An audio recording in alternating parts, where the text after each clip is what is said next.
mua tiền đây. Thử lấy nào vậy? Nên nát cục vi thấy đấy.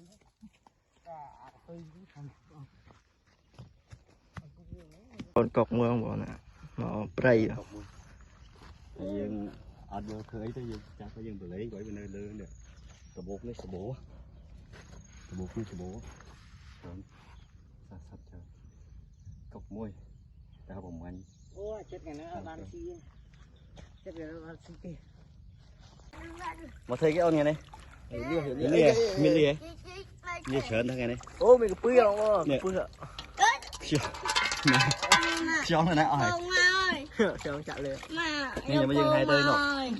Dừng gì? Dừng hai tơi choang thang nọ. Ba. Ba. Ba. Bỏ bồn. Tơi. Ba. Và đắng hơi. Ê anh đừng có thấm nó chơi. Bây giờ thốt đi đặt chuột quay của anh. Chết này hại ơi, vô đi chết đi, chết chưa? Chơi nè. Chơi nè. Giờ thấm đi là hai đứa bạn lại. À chơi rồi. Nâng cho hai đi ngờ.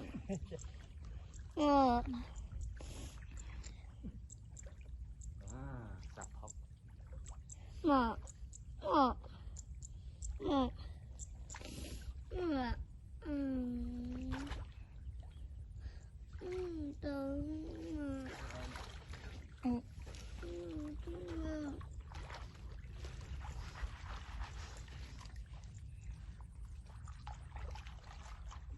Nhặt quên lại. Trời mai sao phải khấm mày mớ? Cầm trôi mày. Khấm mình em.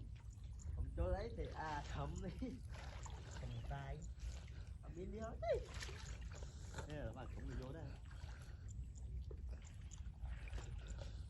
Chích cục về khá thôi. Chích cục sẽ cầm toàn thoát.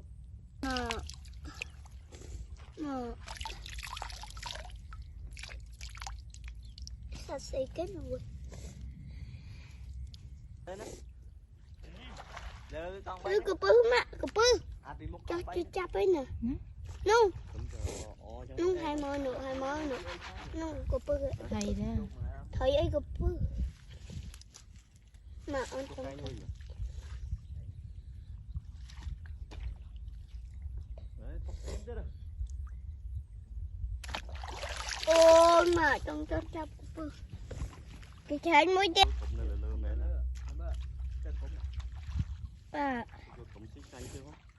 cho chắp cụp ư. Khấm mà nó này. Cho chắp ấy nè. Trái nè.